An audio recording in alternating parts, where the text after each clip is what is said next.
Papan catur terlihat simpel, hanya berisi 64 kotak hitam putih. Tapi, bagaimana kalau Siska bilang, di balik permainan sederhana ini ada cerita legenda matematika yang dahsyat. Saking dahsyatnya, bisa meruntuhkan satu kerajaan.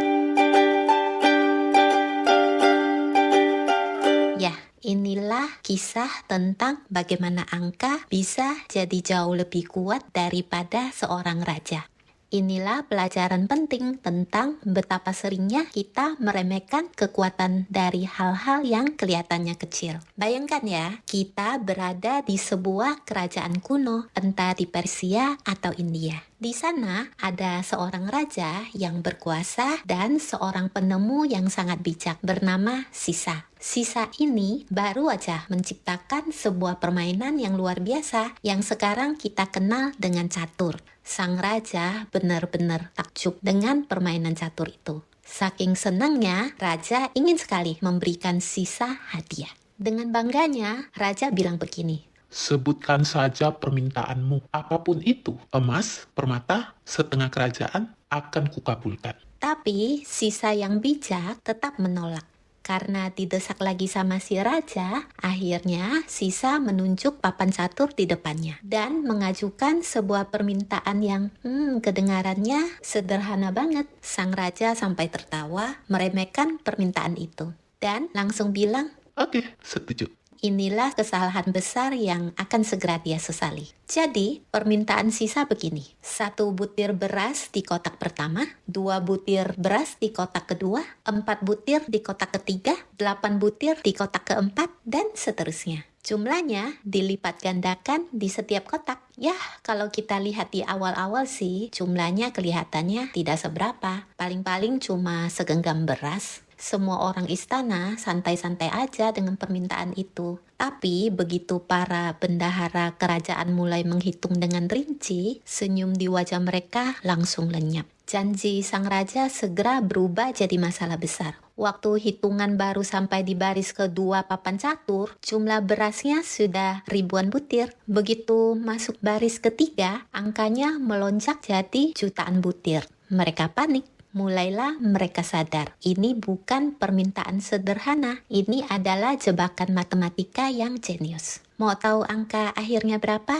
Ini dia. Setelah 64 kali pelipat gandaan, jumlah totalnya lebih dari 18 kuintriliun butir beras. Coba lihat angka ini. Angka yang begitu besar sampai otak kita susah untuk membayangkannya. Jumlah segitu itu jauh lebih banyak dari semua beras yang ada di seluruh dunia zaman itu. Bahkan kalau seluruh dunia menanam padi selama ratusan tahun pun takkan cukup untuk membayar. Sang raja telah menjanjikan sesuatu yang benar-benar mustahil.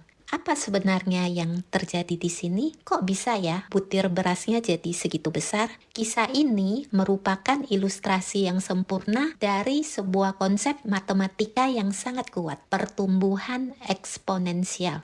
Gampangnya gini, bayangkan bola salju yang menggelinding dari puncak gunung yang awalnya kecil, tapi makin ke bawah dia makin cepat dan ukurannya membesar secara gila-gilaan. Otak manusia secara alami berpikir secara linear, lurus-lurus saja. Seperti kita menambahkan 1 tambah 1 jadi 2, tambah 1 lagi jadi 3, dan seterusnya. Tapi pertumbuhan eksponensial itu beda cerita. Dia bukan menambah, tapi menggandakan. 1 jadi 2, 2 jadi 4, 4 jadi 8. Pola inilah yang seringkali menipu intuisi kita. Dan inilah kenapa sang raja dan mungkin kita semua gampang sekali tertipu. Karena awalnya kita hanya melihat pola kecil, angka 1, 2, 4, 8, dan otak kita otomatis berpikir, ini mah kecil ya. Padahal kekuatan sesungguhnya tersembunyi di puluhan langkah berikutnya. Ini kedengarannya kayak pelajaran matematika kuno ya,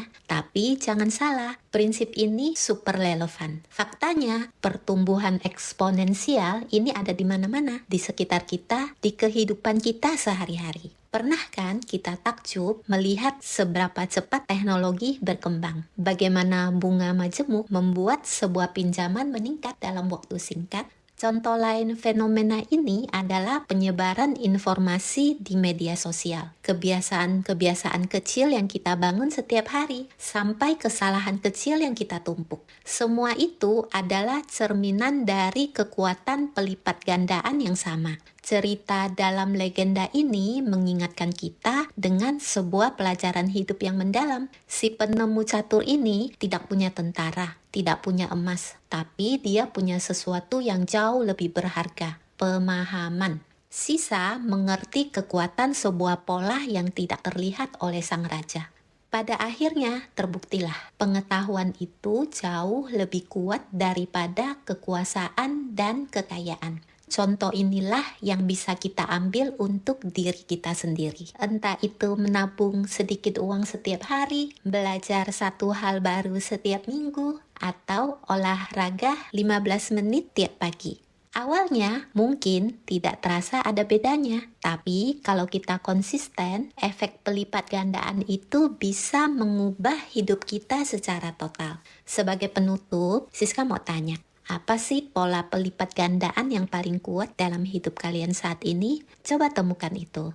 Rawatlah dengan baik dan jangan pernah meremehkan kekuatan dari sebutir beras pertama kita.